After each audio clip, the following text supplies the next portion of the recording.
The Blokebusters podcast is a proud member of the Pod Bros Network, where you can find us as well as other excellent podcasts such as Sarcasm City, Worst Millennials, and Late Night Gamers at podbros.com. Now sit back, relax, and enjoy another episode of the Blokebusters podcast. Tonight's story is somewhat unique and calls for a different kind of introduction. Who's going on? Today we are canceling the apocalypse! Wait a minute.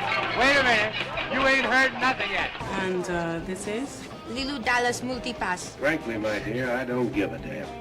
Houston, we have a problem. Have you tried turning it off and on again? Gentlemen, you can't fight in here. This is the war room. Now, where was I?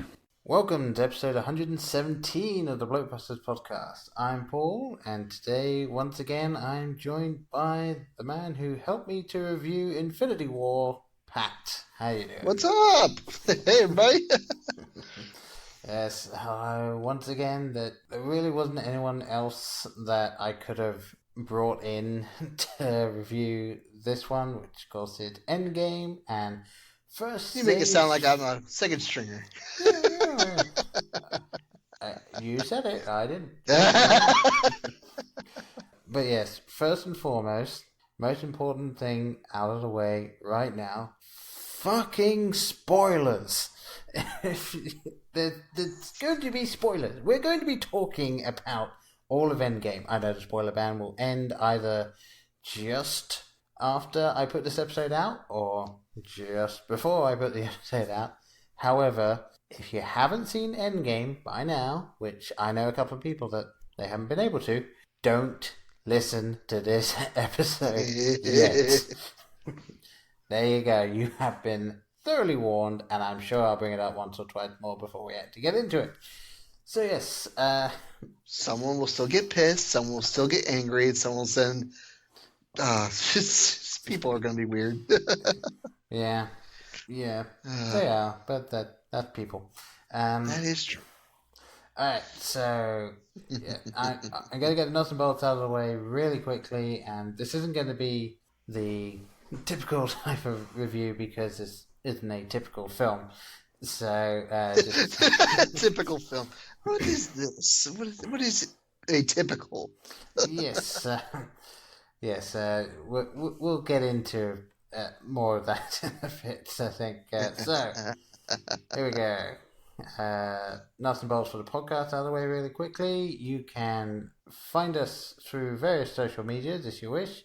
Twitter, Facebook, and Instagram at Blokebusters. You can go to our website, blokebusters.com, which hopefully will be up to date as of the time of this episode coming out. I know I've said that before, and I'll say it again, god damn it. And you can email us at theblokes@blokebusters.com, or you can go to podbros.com and check us and many other podcasts out on there. You can also go to patreon.com/blokebusterspodcast if you want to help us out in a monetary way. If you don't, I fully understand. Money is tight these days, but if you have $1 or $2 spare, if you could chuck it our way, we will forever be in your debt. So, the directors of this film, for there were two, they are the Russo brothers, Anthony and Joe. The budget for this film was $356 million, and the box office for this film as of 7 days from release, $1,795,794,638 worldwide. And it is already small a tiny amount. It is already the 5th highest grossing film of all time, not adjusted for inflation. And this has been out a week. Like this, I think this film is going to do well, is what I'm saying. Are you sure? I don't know. Yeah, but yeah.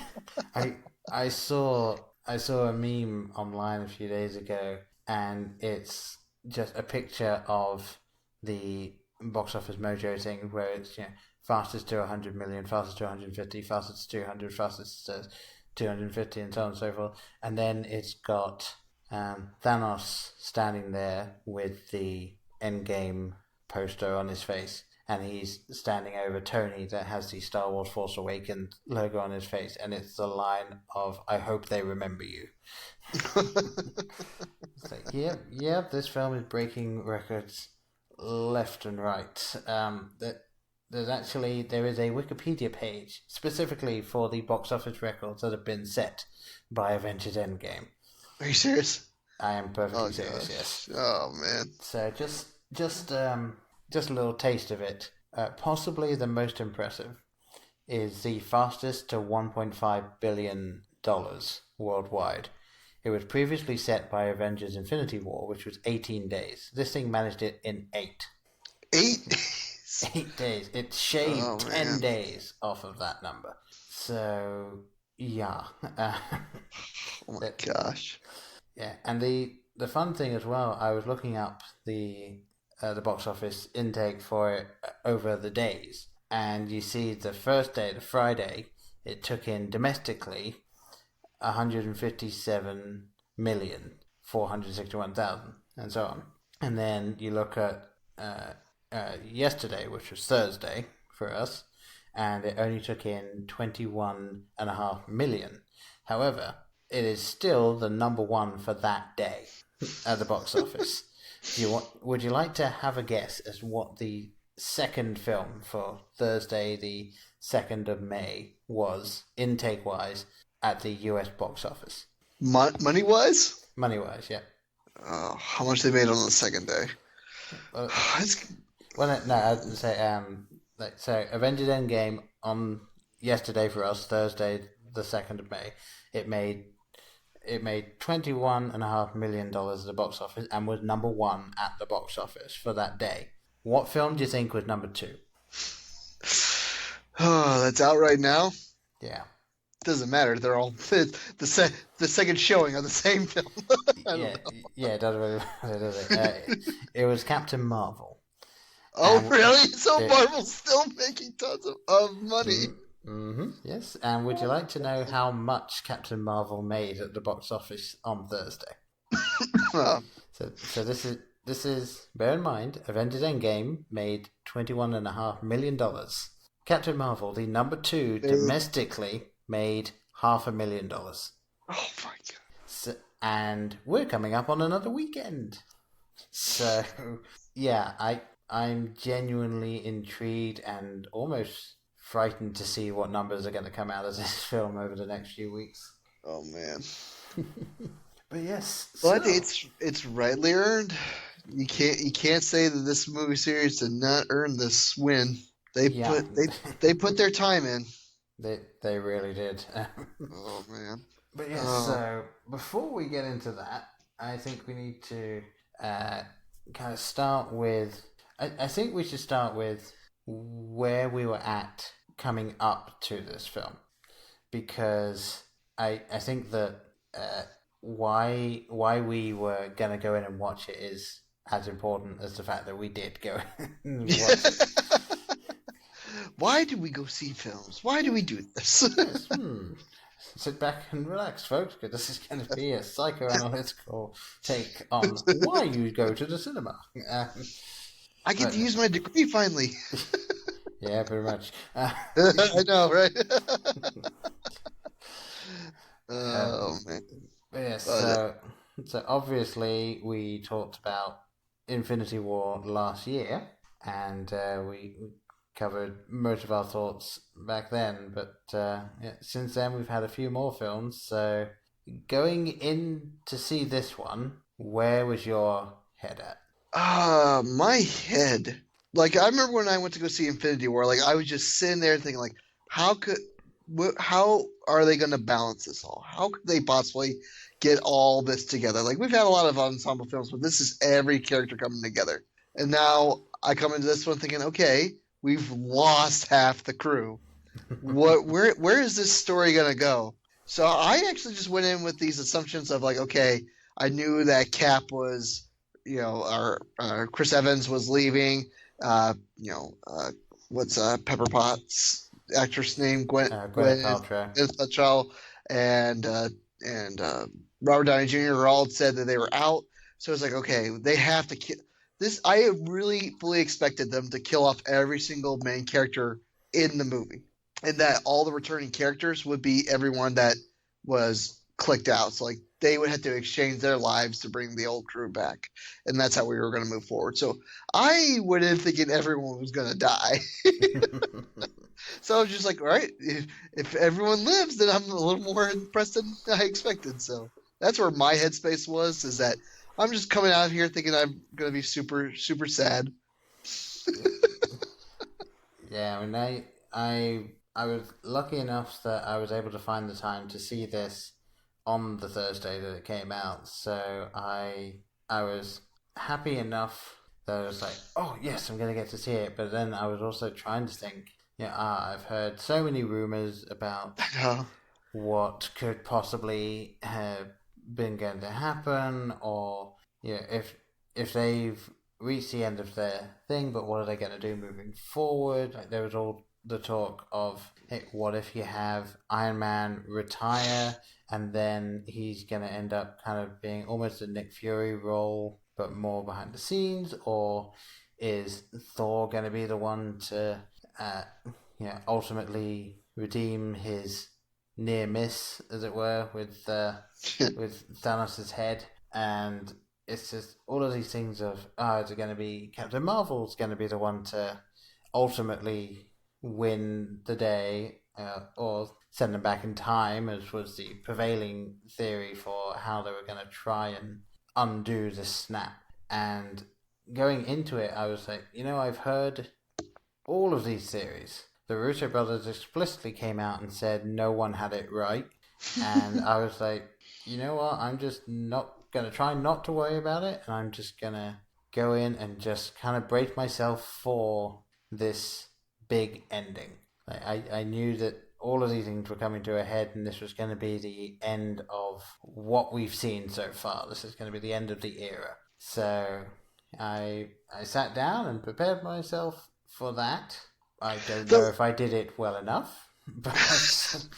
Well, I do want to ask this, like, did you, since we're going to touch on the spoilers, and this is not just, did you feel this movie was just going to set up more crap? Or did you feel like you were going to come away with a definitive ending? I got the feeling going in that this film was going to be the end of a lot of stories. This was going to be the end of... there were going to be no more Iron Man films. There were going to be no more Captain America as Chris Evans films. There was going to be...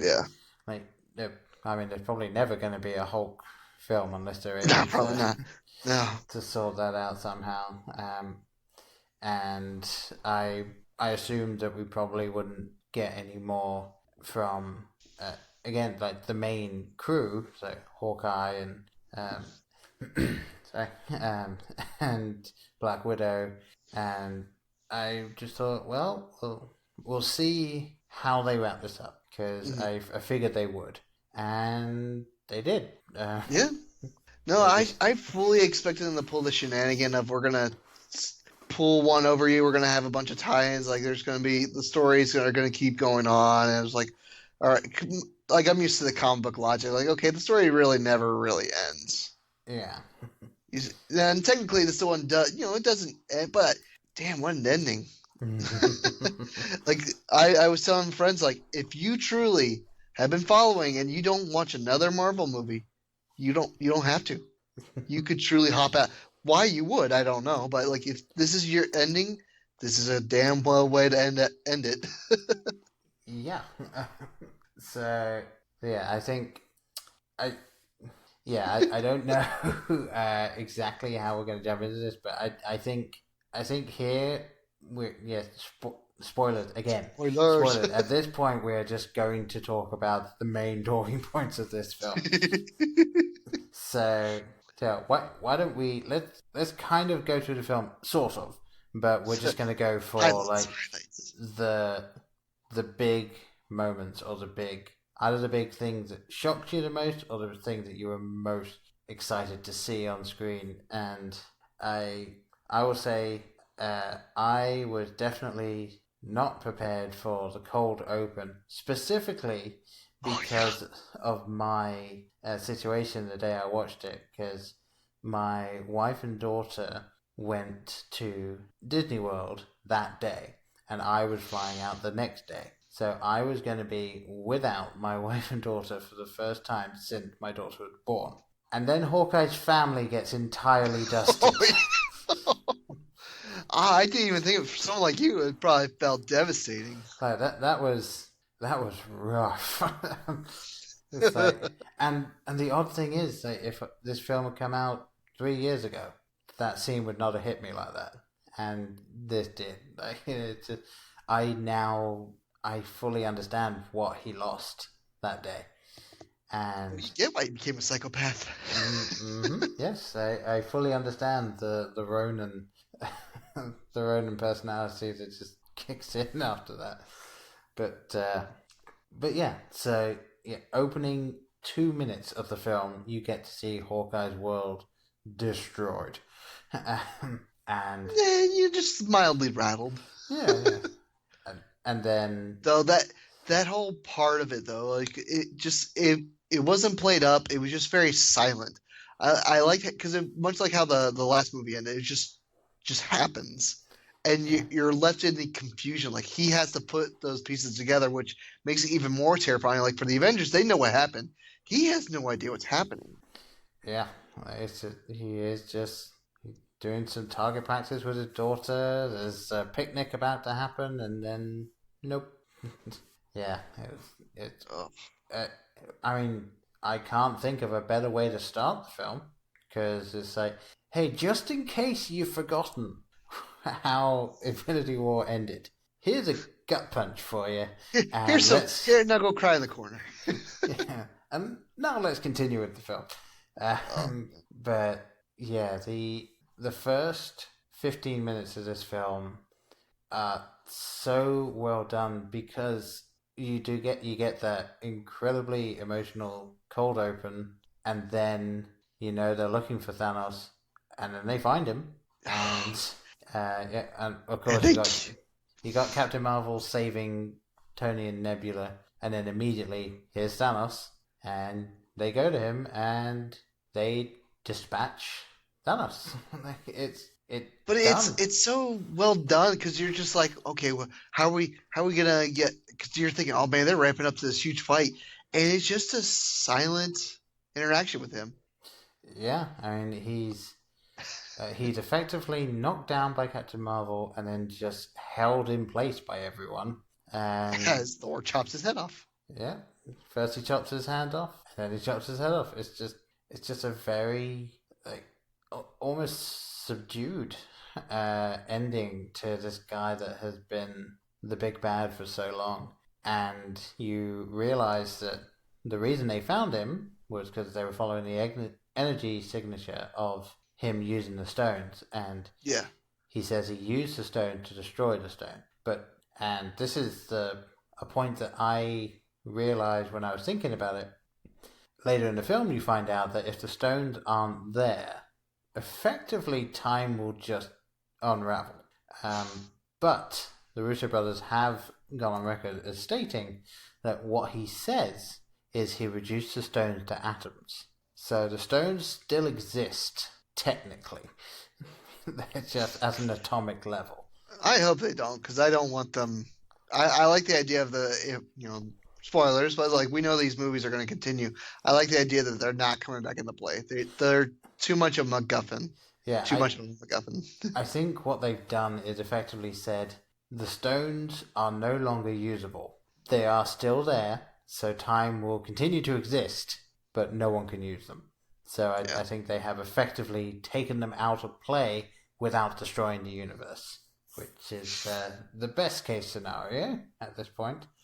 But yeah, and then it just, again, a quick cold 5 years later. Oh, man. Yeah, when they did that, so I went and saw the movie with my girlfriend, and when that happened, I went, no way!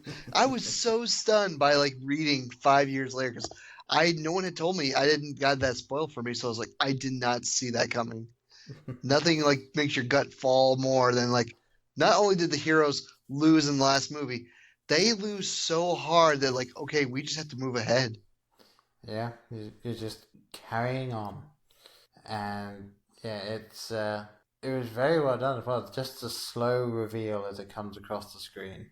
As you get 5 years later, and it's just masterfully done. And again, as we said before, just the weight of all of these films that came before are just kind of weighing on this film, and each one of these beats is just kind of hitting you over the head of just how badly they lost. And, well, at least until the MVP of the film arrives, which is the rat. True. Without the rat, there would not be a movie. Yeah, and once again, it's kind of floating out there that the reason that this is the one version of them that wins is Stephen Strange saw that rat was going to press that button, and all of the other ones, the rat didn't do that. Because that set him on the course for victory. Mm-hmm. Yes, so unnamed rat, we salute you. But yeah, so being able to get Ant-Man back and having him start to explain, well, time works differently in the quantum zone, or the quantum realm, or whichever one it is they were using. Quantum realm. I thought it was realm, but then I said zone just in case. But yeah, how dare you get it wrong? I know. I can feel the fingers on the keyboards already. Scream, yell, dissension. Not real nerd. Get off the internet. Yeah, I mean, probably not wrong, but no. Here's the crazy part. I haven't heard a lot of maliciousness at this movie. No. Well, not that I was expecting it, but I thought I'd hear at least some people saying they had negative.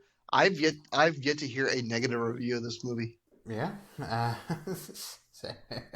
That's crazy to me. Sorry. So back on the 5 years later, and the rat saves the day. Yeah.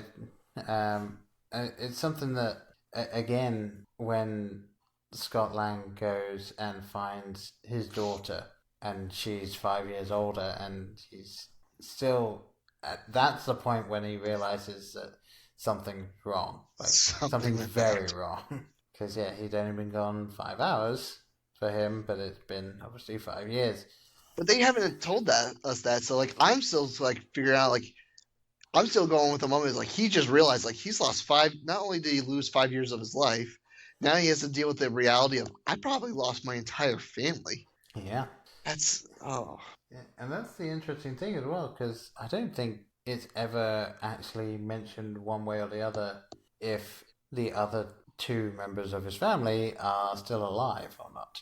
I don't think they... Yeah, no, they don't address it. But remember, he's... Yeah, they're not, but... So is she an adult then? She's 17 or something along those lines, I think. I don't know.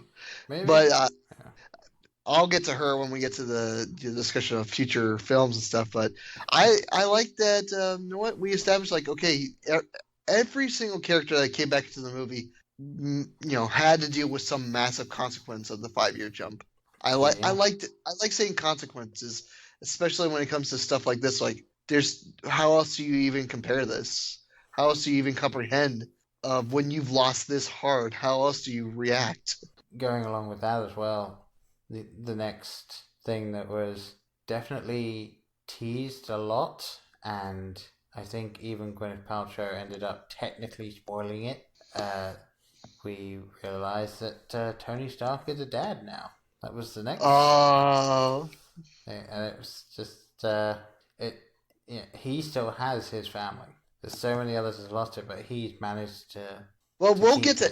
I would like to focus on I loved his portrayal when they found him, the emaciated, because he's thinking the whole time they must have fixed it. They had to have fixed it. And he comes to the planet only to find that he not only did he lose fighting Thanos, he's thinking, okay, I've got past space. Maybe there's something, and he has to only realize the only thing I have left is her. So I feel it sets up his character when he has a daughter and he's carried on with his life. It makes sense to me when he says, "I'm not undoing the 5 years. I've gained more than I've lost." Yeah, I fully get it. It's like he's not willing to possibly lose what he has to fix it, at least initially. Like his world has become these two and living where he is and just having the family that he never had and being able to be the dad. So yeah, and it's interesting as well because him in the film he ends up just solving time travel. And just on a evening night, just like, I just happened to solve this amazing thing in a matter of a minute.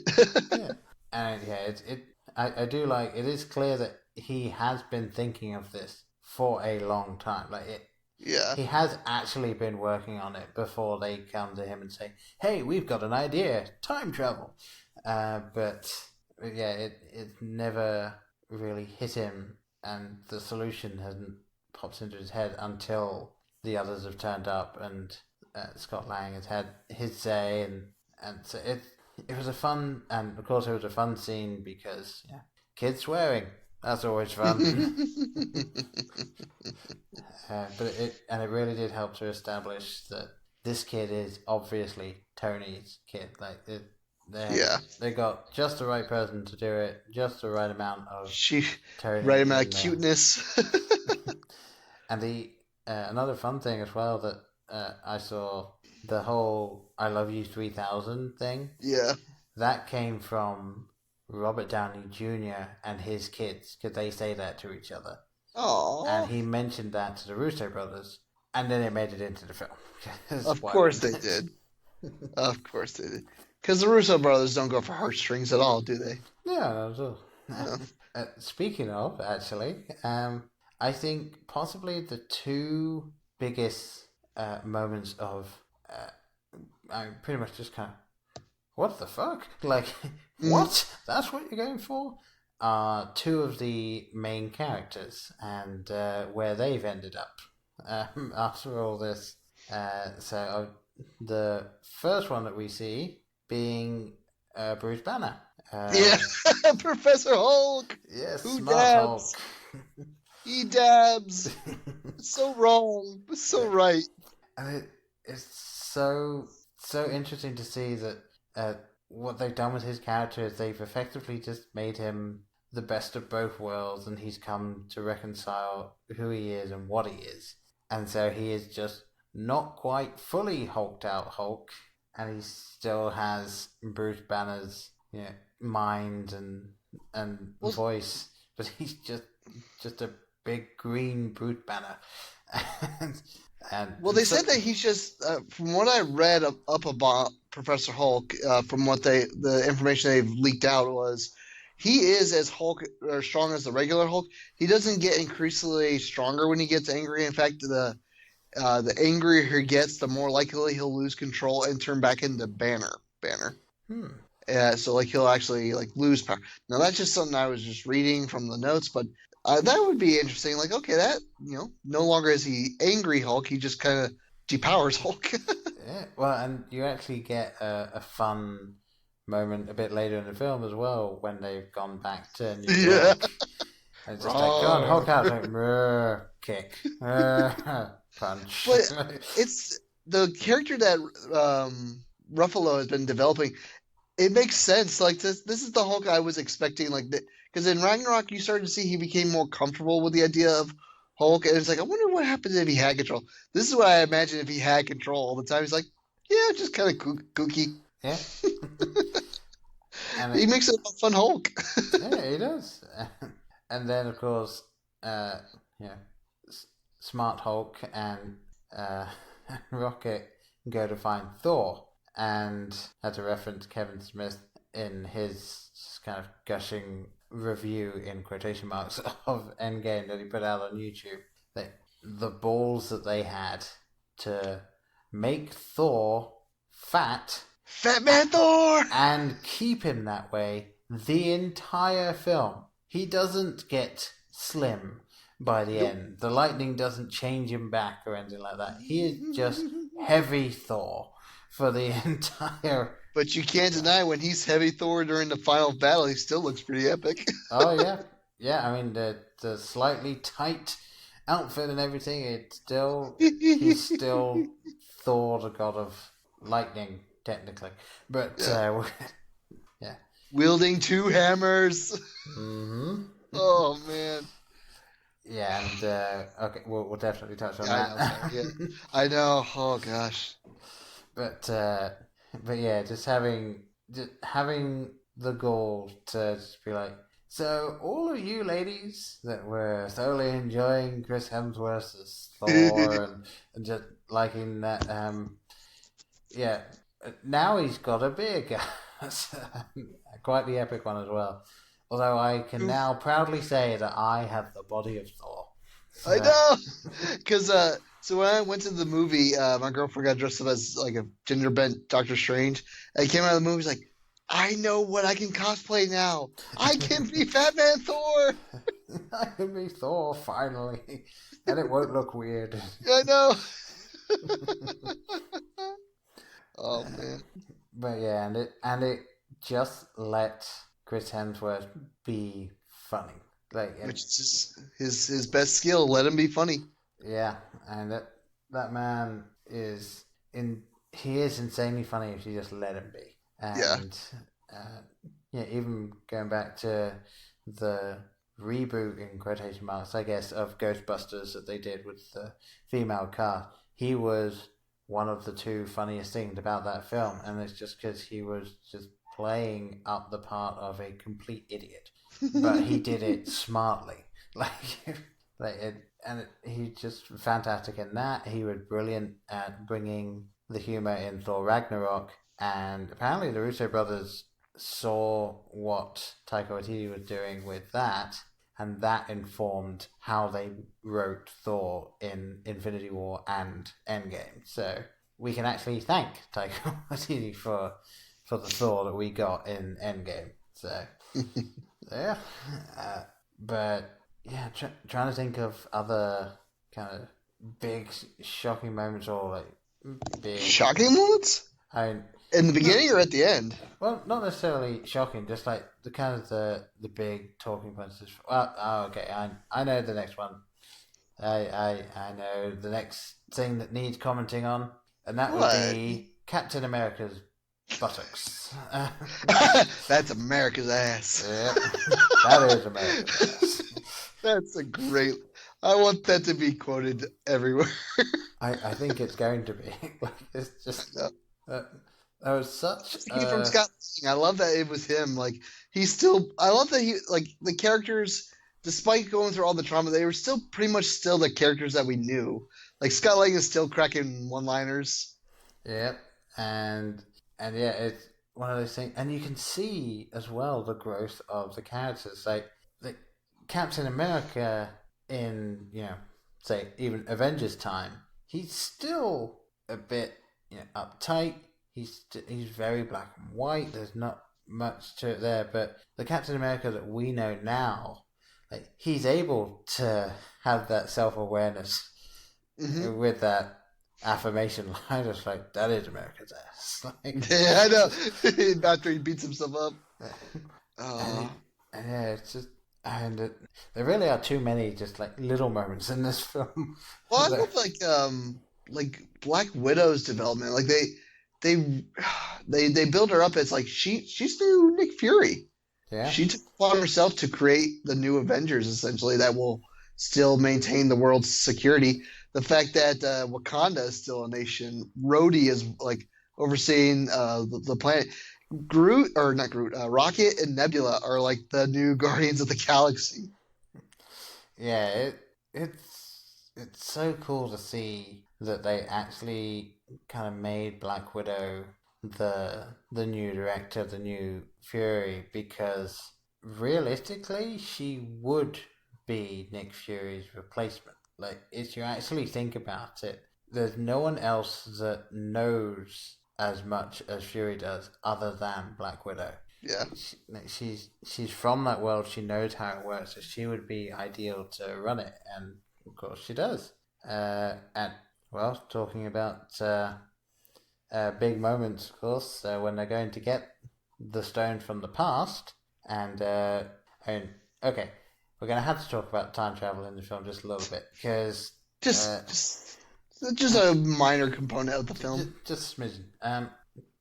So, they take great care in this film to point out, look, time travel is A, weird, and B, isn't just going to work the way it does in Back to the Future. And that is science, don't you dare, Doc. No. But, Marty McFly is always correct. Well, technically it would be Doc Brown. Marty's just going along for the ride, really. But yeah, it's this thing of... I think they were trying to say, without saying it, it's like, look, we know time travel currently doesn't exist. We know nobody has any idea how this works. This is just how we're going with it. Like, so you can run with it or not. And I think everyone I've been able to talk to about this film so far has just been like, yeah, okay. There was only two things in the through the time travel shenanigans I'm truly scratching my head on, but I can move past it just because of how happy I was with how everything turned out. I was like, I can turn off my nerd brain for this. Well, all right. What are the two things that you were having trouble with then? Well, the one thing I was having trouble with, okay, so Nebula shot her younger self, but yet her older self is not dead. But I finally learned that every single timeline they went to, when they went and did their things, they actually created new timelines. Technically, yes. When they went to their past, they go to their past, but their interactions with it creates a new timeline. So anything that happens in that timeline from then on is a different one, but they go back to their own timeline. So that's how that kind of resolves itself. So the Nebula from the past that come to their future is technically an alternate Nebula. So yes. Yeah. So and the Thanos they fight is not the Thanos we know. This is a totally different Thanos. And... Yeah, this is Thanos in full I'm doing this because it needs to be done, and without even the humility of having got the stones himself. Yeah. This is just Thanos having just had the idea to get the stones. So yeah, this is Thanos with literally nothing to lose and everything to gain. So yeah, most dangerous Thanos. Well, Thanos, I think what made him even more dangerous is the fact that he knew he won. Nothing makes you more ballsy than to say I won. I don't have to prove it. Here's a timeline where I won, and it was so devastating they had to come find me. Yeah, that speaks. I think that speaks volumes to okay, come get me. Yeah, and I'm trying to think. I think one of the best moments in this film, aside from the last 40 minutes, comes from one of the times where Cap and Tony go back to the 70s, I think it is, to S.H.I.E.L.D. headquarters, and Tony Stark ends up having a man-to-man conversation with his dad about being a dad. I know. And it's just so well done. Some of the best writing in the entire film is in that scene. It is technically the whole film just slowed down so that Tony Stark could finally have a one-on-one conversation with his dad about life, which has never happened before. And it's not happened in the films, and it's not happened in the timeline because his dad died when he was so young, and he wasn't around much anyway. So being able to get that and to get his closure, and realistically, if I'd been thinking properly critically, that should have been a little bit of a red flag at that point. Mm-hmm. Some of the most closure anyone gets in the entire film happens in that bit right there. And being a fan of the Agent Carter show myself, we got Jarvis. So someone needs to explain to me what. So is this Jarvis the same Vision? Okay. So the Jarvis that we see, who is the Jarvis from the TV show Agent Carter, is the butler the butler and chauffeur that that Tony Stark had when he was younger, and then when his butler dies, shortly after that, Tony Stark creates the AI that he calls Jarvis. So, and then that's the Jarvis that turns into Vision. So, Right. So yeah, the reason the AI is called Jarvis is because of that character. Gotcha. I mean, it's not thoroughly like delved into, but that's one thing that this film does fantastically as well. It's like all of the things that if you're fully paying attention, or if you know a lot of the background lore, or if you know anything from this, that, or this, like you can just take so much from so little in this film, and that was one of them. Now, I think before we get into the final act here, did you expect that Black Widow would sacrifice herself for Yes. the thing? You did? Did you? Well, when they got to Vormir, I fully expected them to, okay, someone has to die. Now, granted, I did not expect them to, like, keep it so that no one was coming back. I really thought that, like, when they said they would return the stones, that she could come back. Like, I wondered if, like, you trade a soul for a soul, if, like, when Cap goes return it. I thought, like, when they went on the time platform, she was going to be right there. I really, really expected that. And then when she wasn't, I'm like, oh, she's really dead. Yeah, I came to the conclusion that she was gone.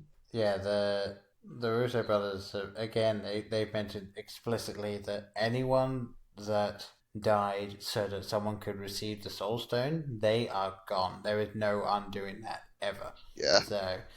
So original Gamora is gone and Black Widow is gone. So yeah, it was, and that whole fight between the two of them of like each wanting to sacrifice themselves so that they can carry on. That was brilliantly done. And I actually was expecting that Hawkeye would be the one to go, just because I could see him, especially in the headset he was in, I could see him being, I'll give myself up so that you can help bring everyone back, including my family. So my family will live if I can sacrifice myself. And of course, Black Widow's like, no. You're an idiot. You need to live as well so you can be with the family. Because realistically, Black Widow doesn't actually have a family other than work colleagues, basically. But yeah, it's like she was the logical choice there, and I think it was something where, at the very least, it kind of gives the naysayers a little bit of a C. Like, see? Consequence. Like this is the ultimate sacrifice to save the planet, and it's. Well, I think at this point, like, no one. I appreciate because it finally like set the game. Like, with time travel, you're easily going with like, oh, there's no consequence at this point.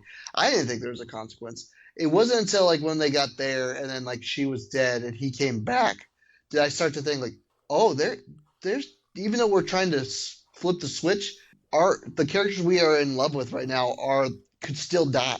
They set the tone like, yeah, characters could still die and we're not undoing that. Yeah. If we can bring them back through the snap, that's one thing. But if they're dead, they're not coming back. Yeah, and it was interesting to see the cinema I was in, like at that moment when Black Widow dies, like you could hear from various people like sharp intakes of breath, and it was clear like they were finally thinking like there is a cost to this. Like it's not just going to be all neatly tied up in a bow at the very end, and everyone's going to be fine. Like nope, that's not going to happen in this film. So it was interesting. But yeah, so to kind of bring it back to a slightly lighter side, one other fun thing we got to see Thor talking with his mother for a bit. Oh, can I talk about this real quick? Like, what I appreciate about the time travel mechanic, it was essentially a giant love letter to the entire series. Mm-hmm. That's all this was. We just got a giant, like a good third of the movie is just a love letter to all the movies we've been experiencing so far. Got to go back on a highlights reel and even get to play with the mythos. Like when Cap is standing in the elevator, we're thinking, oh, we're gonna recreate that scene. And he goes, "Hail Hyde." Just that little moment just makes you smile because you're just like, oh, he's screwing him over. Yeah, and of course the nod to the very, very controversial comics that came out recently. Yeah, Nazi Cap. I finally got around to reading it, and it's unique. Alright. Yeah. I'll take your word for it. I don't think I'll be picking that particular one up.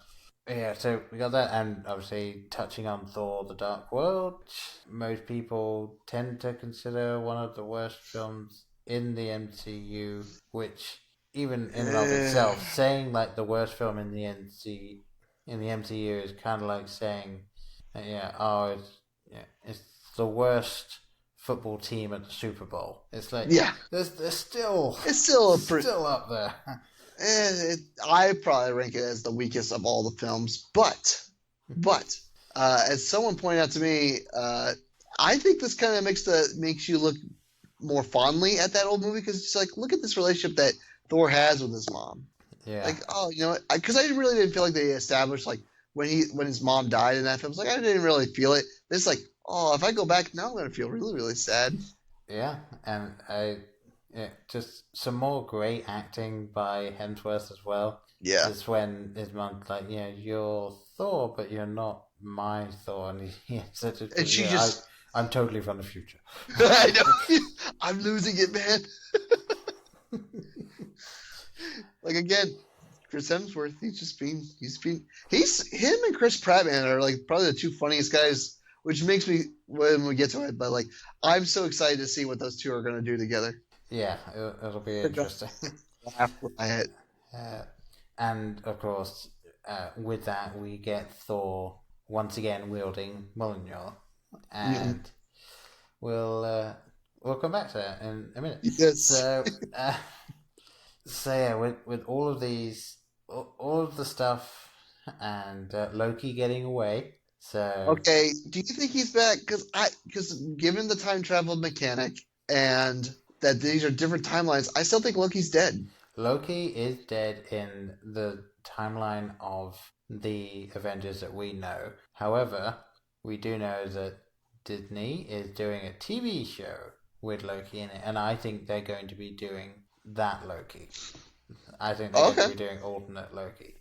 So, I mean, I could be wrong, but it did feel like they had him just escape, and there was no consequences, there was no follow-up from that. So I think that, aside from being, look, Loki's alive, you're good. He's alive!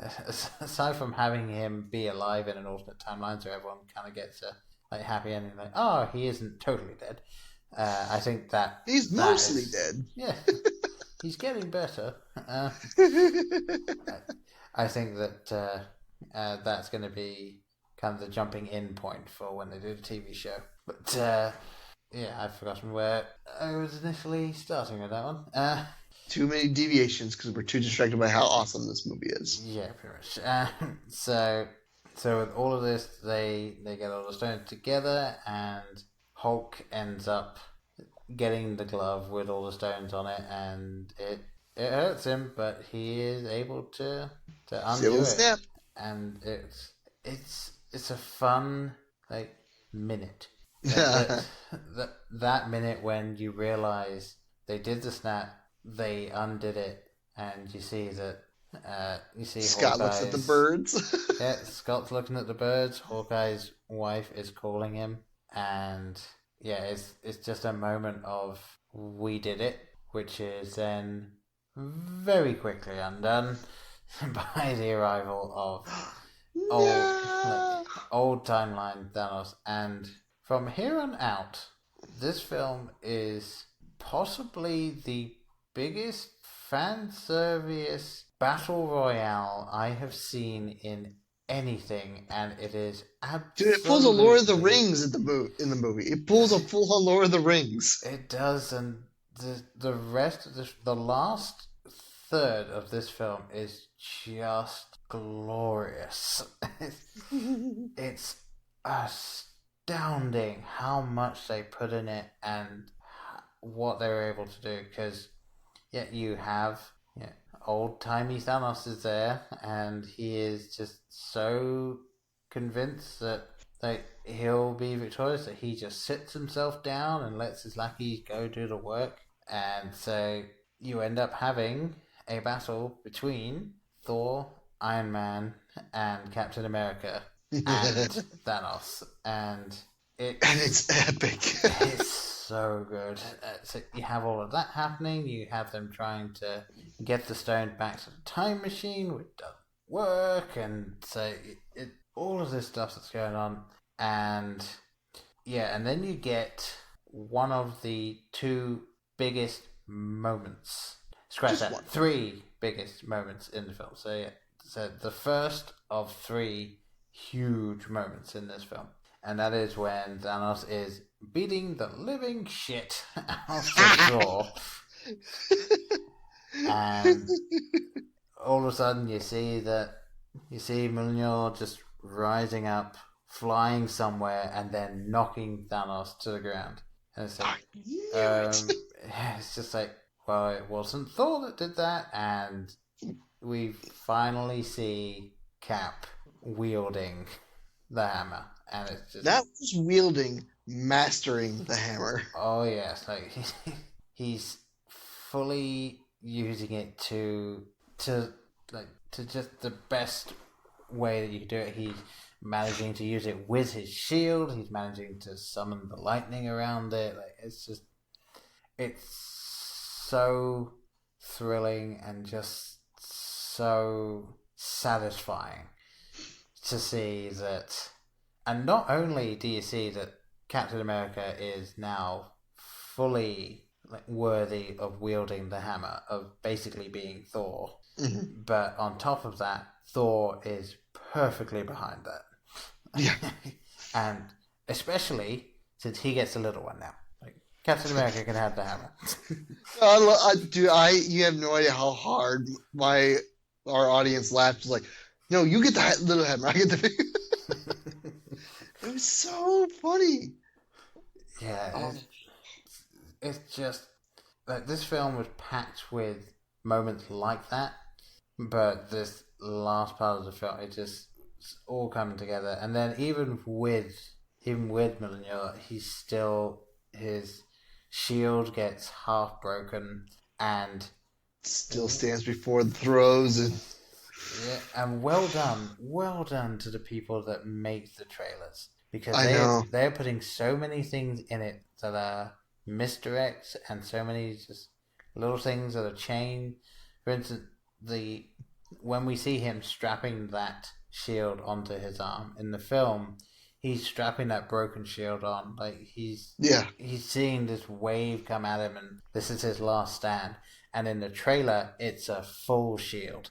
So you have no idea when that's happening. And so, beautifully done trailers. Again, just if everyone could learn from that, perfect. I think they are. I think this is going to set the model for so people don't get spoiled anymore. Because I know I had nothing spoiled for me.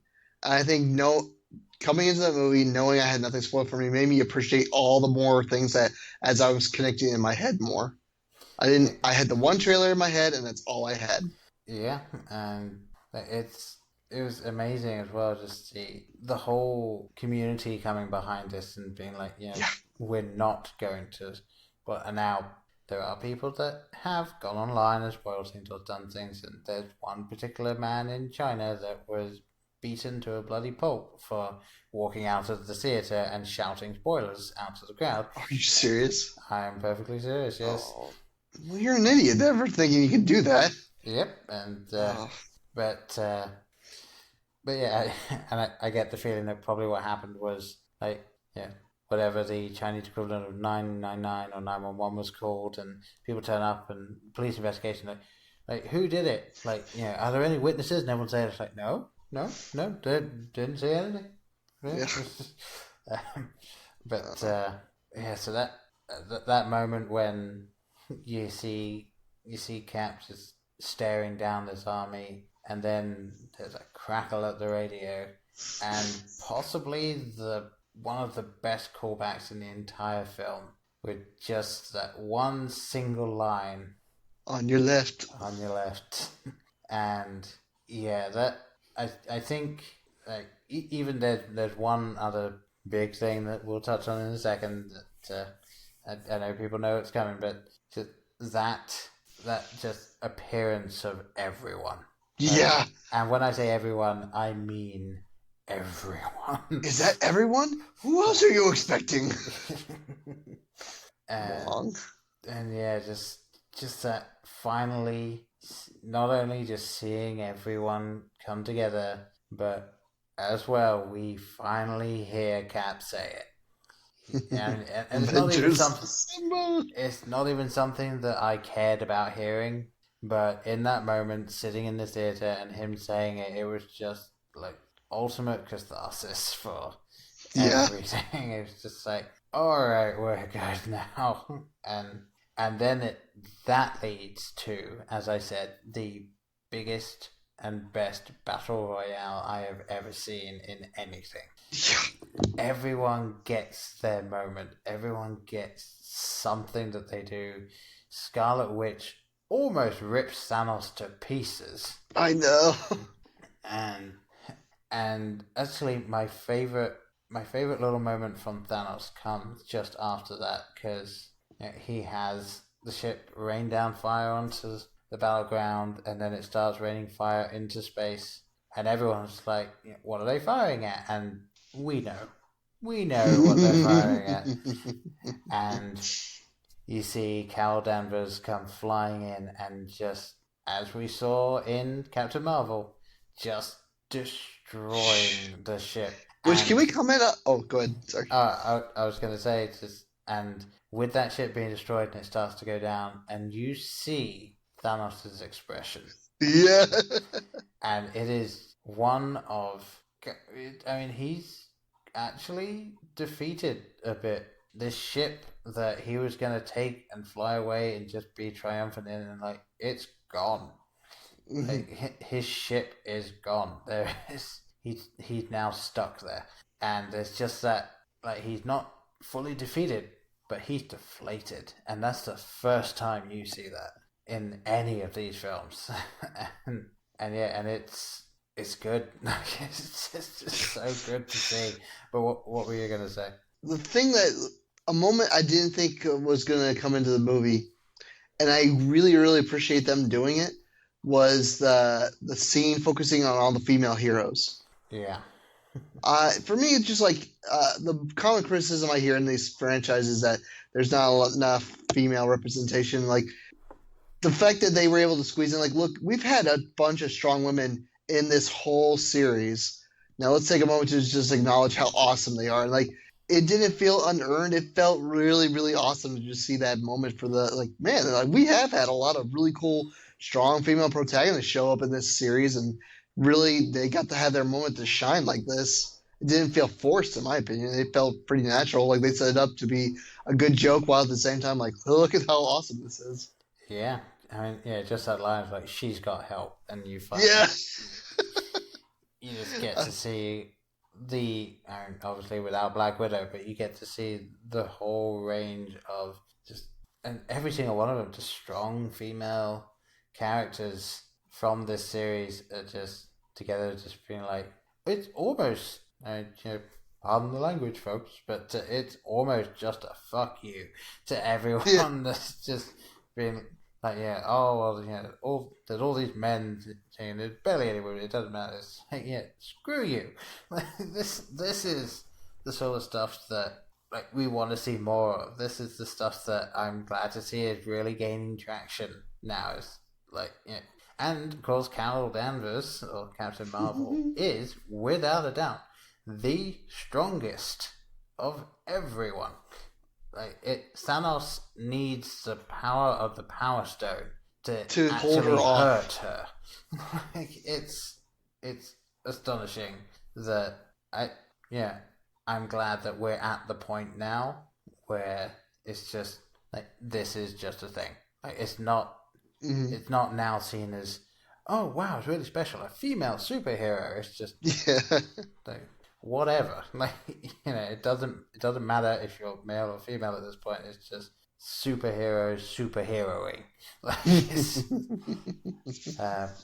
but yeah, and all of this build up, everything that's come before this, and everything that just leads up to this final fight and this final moment between the two, like the main antagonist and you could argue the main protagonist from this entire series.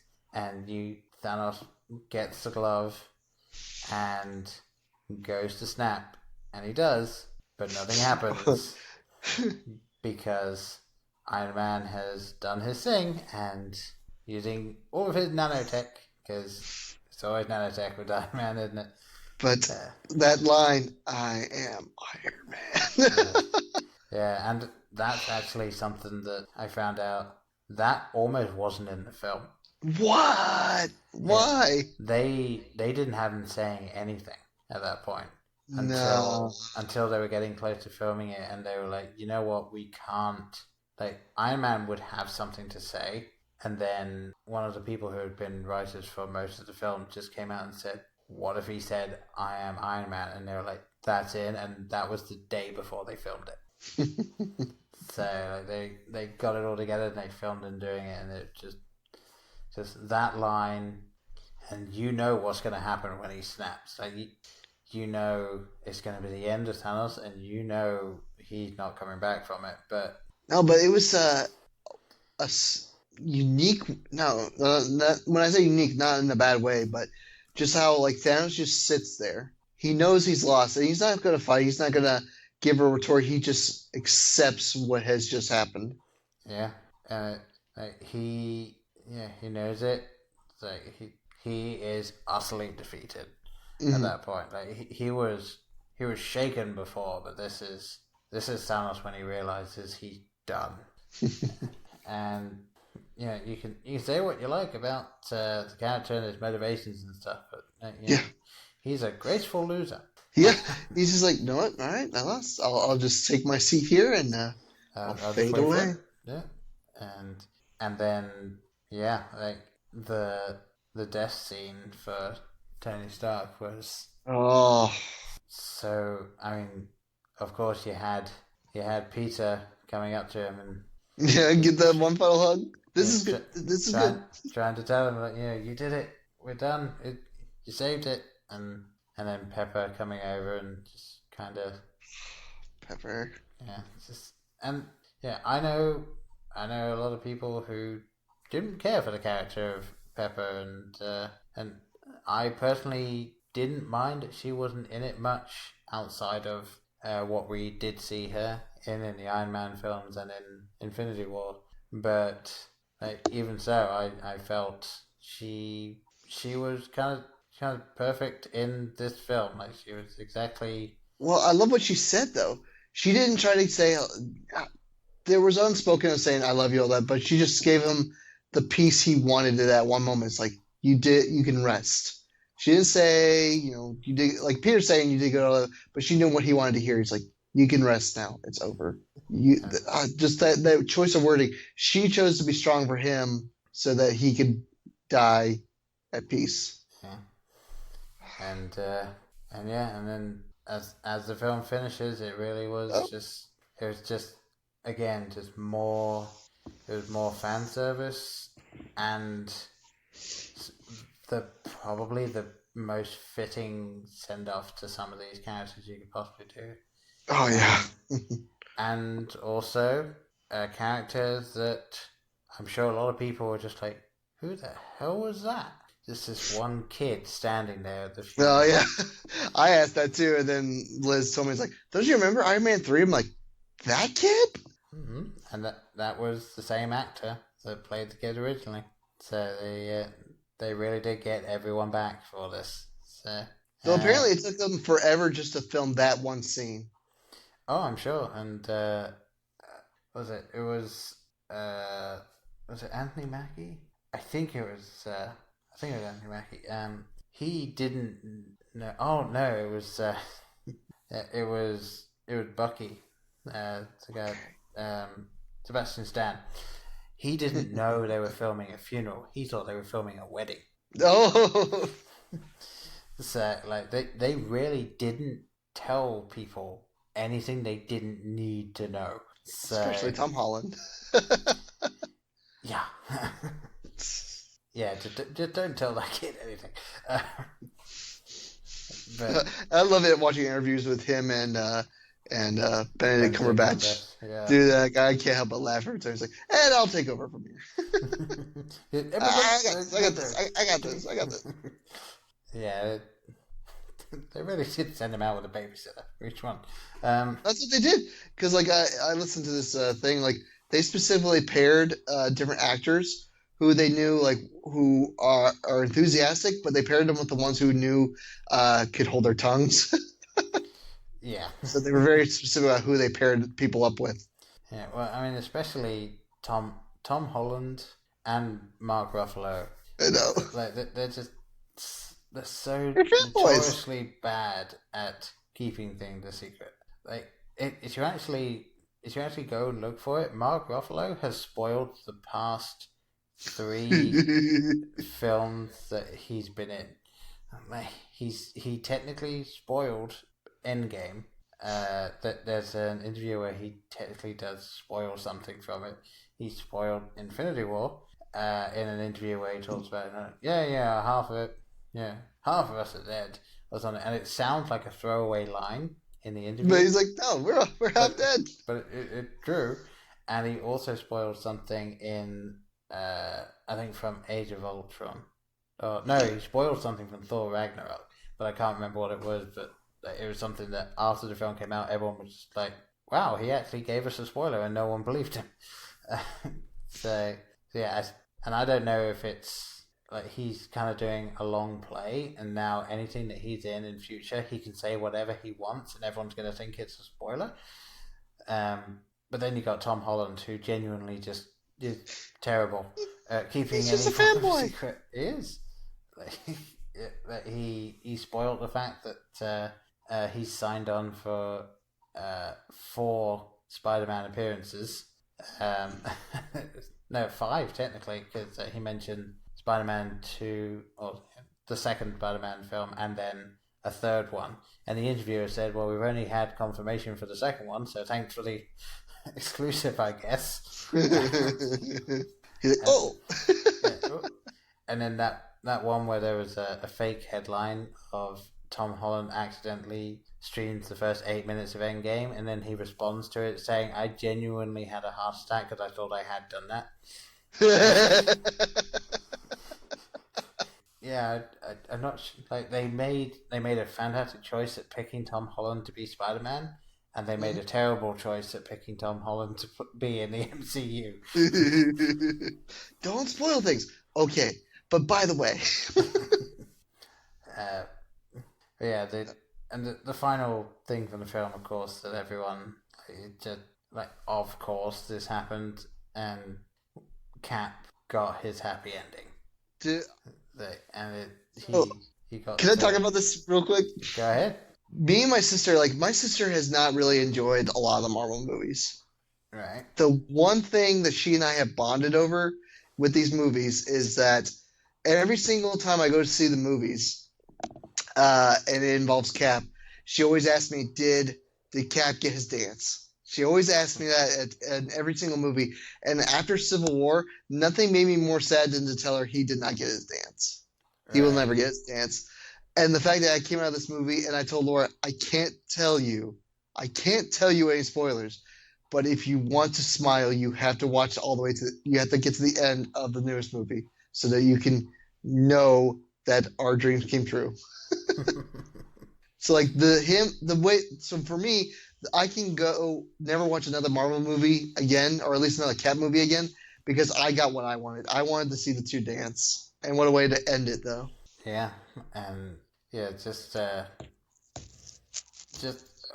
wonderful ending for Captain America as well, because obviously Iron Man got to go out doing what he wanted to do when he first became Iron Man. He wanted to save the world, and not only that, he saved the universe with the final one. And then Cap he's lived his life. He's helped save the world, helped save the universe, and he got the chance to have the happy ending that he never thought he would. And he took But motivated by Iron Man, though.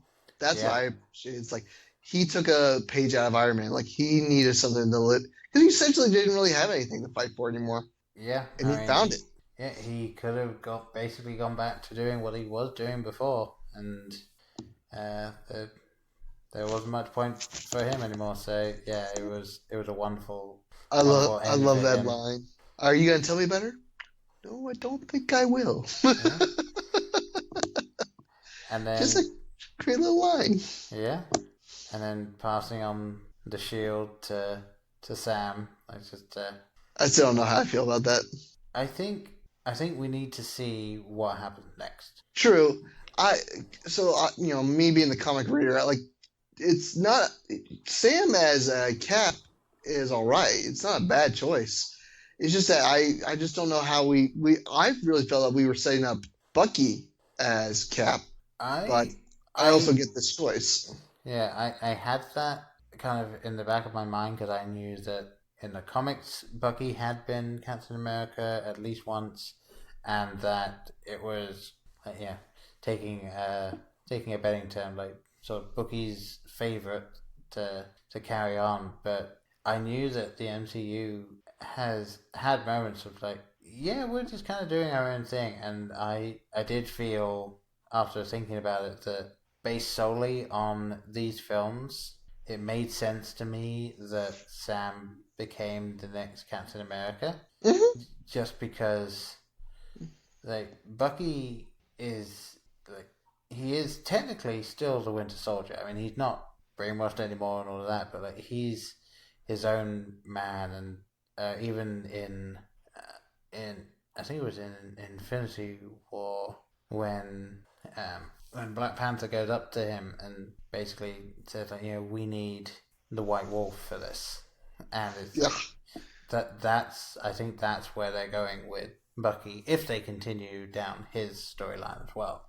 So I think with that being set up for Bucky, the only person that it could have been was Sam. So I can fully support it. I just will be interested to see what they do. I'm sure they'll handle it well. It's just how well it's going to be received at the end. So, but yeah, and then of course the very, very final thing they ultimately ended the film the way it began, kind of, and with a hammer, with the sound of that Mark I armor being created, and it's just a wonderful bookend. And in case you haven't been able to glean from us talking about it, and we didn't talk about all of it, there's so much more in this film. And we didn't want to keep you captive for 2 hours while we went to... You didn't? I thought we were.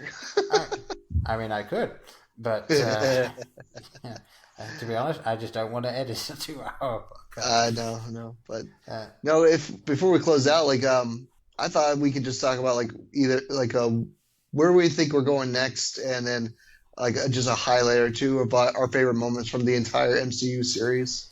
Sure. I mean, we know a little bit about some of the things that will be coming. We know that there's going to be a Black Widow film going back to, I think, the 50s. I think. Okay.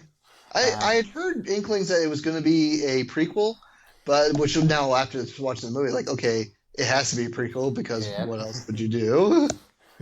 So I know they're doing that now. I wonder if they're going to bother doing the comic version of Black Widow, in that she was given an altered version of the super soldier serum, so she's actually 70 years old. I hope not, because that story is stupid, and I like the idea that she's just that she's not meant to be another version of Cap, not a time displaced person. I mean, it's Hawkeye is just an amazing bowman, and Natalie has just been an amazing pilot. It's just these two very, very, very, very, very good at their job people working with these other superheroes and stuff like that. So yeah, it's I hope that they don't do that and that it is just like an ultimate origin story of Black Widow, which I think probably wouldn't be in the 50s then if they're not doing that, but for some reason I thought I heard that. So we'll see. I think the Vision and Wanda series will be that year where they're together. It's either going to be that, or I know that there's plans for effectively a what if. No, that's a different series. That is on the books, but it's going to be a cartoon version of the series where the spin-off realities that they created. Oh, that'll be interesting. Yeah. WandaVision. It'll be interesting. That one again. I heard more rumors that it's going to be them, but it's going to be them in like the 80s or the 70s. Like it's going to be them out of time, as it were. And I genuinely don't know what to think about that. Like I'm for whatever they put out at this point. It's like, you know what? Anything else I get on top of this is just icing on the cake. Oh yeah, I mean, I will give all of these shows the benefit of the doubt, and when Disney Plus comes out, I will obviously get it, and then when the shows come out, I will watch them, and so I'll obviously only really be able to judge them then. But yeah, I don't know what to think about this going forward, and I'm fine with that. So all I know is that the Hawkeye show is going to introduce Kate Bishop, which I'm excited about, and then in the movie we got to see Cassie older, so I expect her to turn into stature. So like I see future Ant-Man with his daughter in the shows in the movie going forward. Yeah, I think it'll be fun. They're actually going to be able to take the characters that were introduced to, let's say, the cinema-going public in the past few years, and those are the ones that get to be built on, and then there'll be more relatively obscure comic book characters that can come forward. I know they're going to be doing the Eternals, and Angelina Jolie is going to be one. Which, alright, I don't know if that's a good casting choice. I've not read the comics for that, so I don't know. The Eternals are weird. The fact that in comics Thanos is an Eternal. Yeah, I knew that. But in the film, they basically just made him a mad titan. So it's like, alright. I know that's coming, and I know there's going to be at least, I can't remember if it was Kevin Feige put out the number, but there's going to be at least 20 new ones. Like, you've got this old stuff, it has reached the end of its run, and now the new stuff going forward, starting with Far From Home, there's going to be 20 more. Oh, gosh. So, like, it's just... My bets are on Galactus. He's the only thing more epic. Well, I mean, Disney now owns X-Men. They technically own Fantastic Four. Well, here's where my guess is that what they're going to do is that in the wake of the snap, and now that there's been one more epic battle, everyone's come back to Earth. Everyone's going to be really, really on edge because now you have 5 years. You have people who have lived 5 years without half the population, and then you got the people who came back who's like, we came back to this whole world just messed up. So like everyone's going to be on edge, and what's going to start to happen is now there's going to be they're going to have a distrust of the superhero community. So, and that's going to establish like, okay, the reason this whole thing happens is because we allowed people with powers to do this kind of stuff, and then it's going to scare everyone to think, what happens if my neighbor gets powers? And that's where the mutants come in. We're going to see that whole rise, and then we'll see the Fantastic Four come into that, and then we'll see whatever they build up to next. So that's my guess for how we integrate the mutants into this new universe, is that everyone's on edge, and that now their neighbors are superpowered, and how they come to deal with that. Well, I think it'll be interesting to see. Yes. And I to be honest, I just want Deadpool to turn up. I don't even care. He needs to be the new Stan Lee. New Stan Lee. Yeah, in full Stan Lee outfit with the glasses and the moustache over his mask. Like it's gonna just be. Yeah, like, he's gonna be the cameo that's in everything now. Hopefully. Yeah, I really do hope so. I just want I want Deadpool to be in these films because hell, more Deadpool. But also like all of those possibilities of he's an R-rated character in a PG-13 film. Like he knows he has to censor himself, so he's gonna be funny figuring out ways of not saying the things he's supposed to say. And yeah, it's gonna be interesting, and I know they're gonna get my money. Yeah, I know. It's like, I'm gonna go poor now. Thanks. Yeah. Thank Disney. Grr. Thanks again. Glad I could empty my wallet for you. Now have a good day. Yeah. So yeah. Alright, so why don't you go first then? What are some of your favorite moments from across the MCU? the first Iron Man movie. When he, because there was a callback with his daughter with the burgers. Yeah. I didn't realize how much I love that scene when he gets back and all he wants to do is eat a burger and talk to the press. Some reason that scene just holds a lot of power to me, just because he's just that beaten up, and yeah, he just all I want is a burger right now. Yeah, and just the wonderful as well, the happy line of just, I'm gonna get you all the burgers you want. Yeah. So yeah, and it's kind of difficult.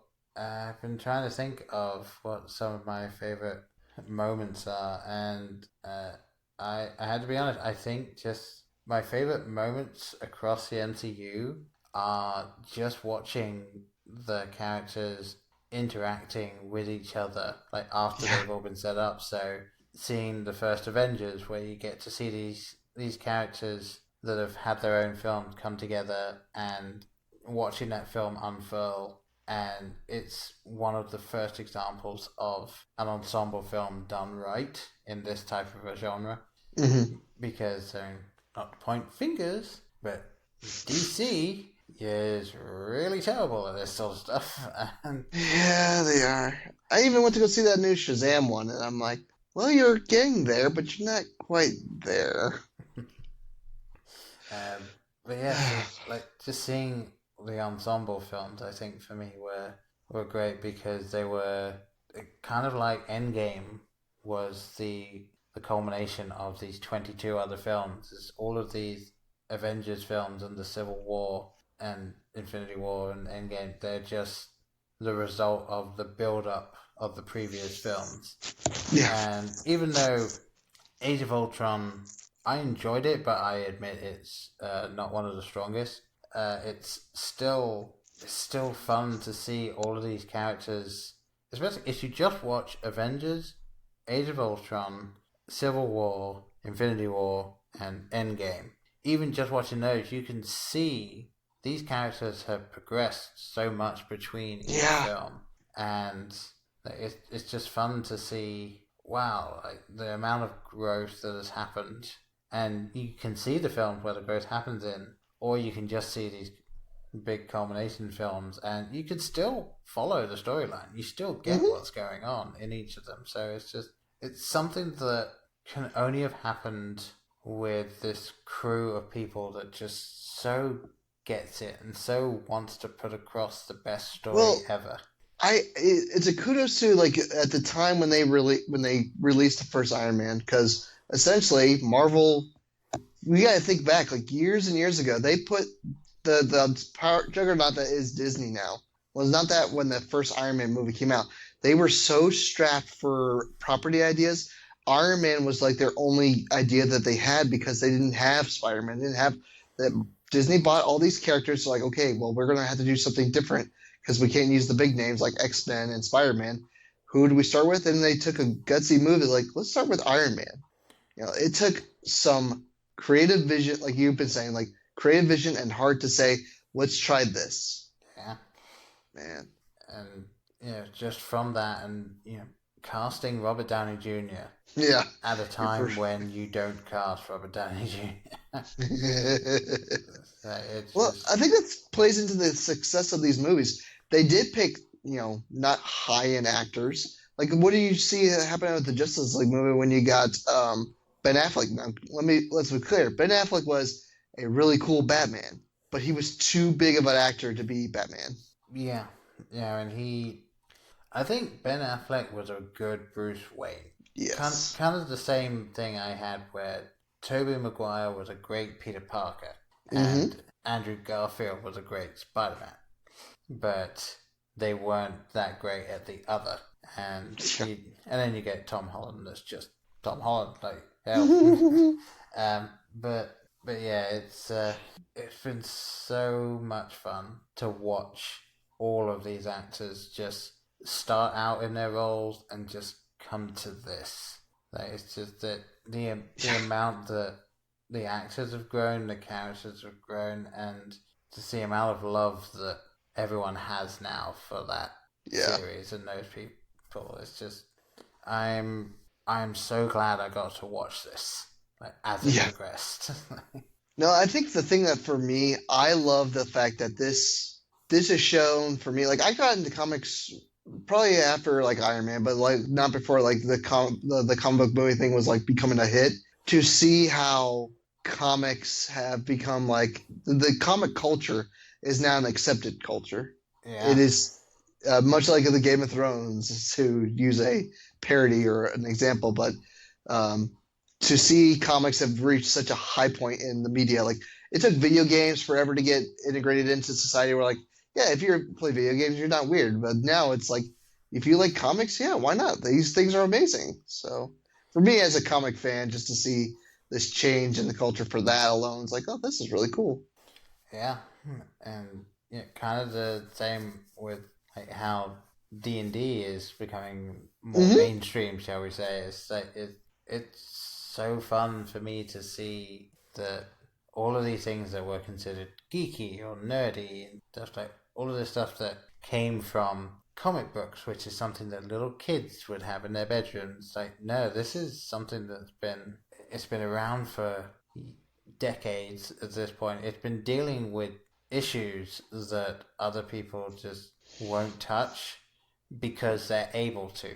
Because people see these things as, oh, it's just pictures on a page. They were able to put undertones of like real social issues that other people weren't touching. And especially now, it's good to go back and see that, because you've got these characters that are fighting for what's right and genuine equality and justice in the world at a time when we're getting closer to it, but we're not quite there yet. So it's something that people are still aspiring to, and now it's at the forefront. So now we get to see these new iterations of these characters and cinematic takes on them, and we're finally getting people that are knowing how to do a comic book film. I mean, more than anything else, Endgame feels like a comic book. Yeah. It just feels like those big issues you get where it is, the Infinity War series. Like, this feels just like those big comic books where they have everyone come together. Like, it just works. So yeah. And with that, I don't think there's much else we can say unless we want to just go back and talk about it some more. So go find a screen with the biggest audio and the biggest screen possible, and just go to town with this movie. Yeah, just watch it again and again. And yes, as I will be doing tomorrow. So I will next week. All right. So with all of that being said, so I've been Paul. I've been Pat. And we will talk to you again soon. Bye. Bye. In case I don't see you, good afternoon, good evening, and good night. Hang on a minute, lads. I've got a great idea. Louis, I think this is the beginning of a beautiful friendship. You're still here? It's over. Go home. Go.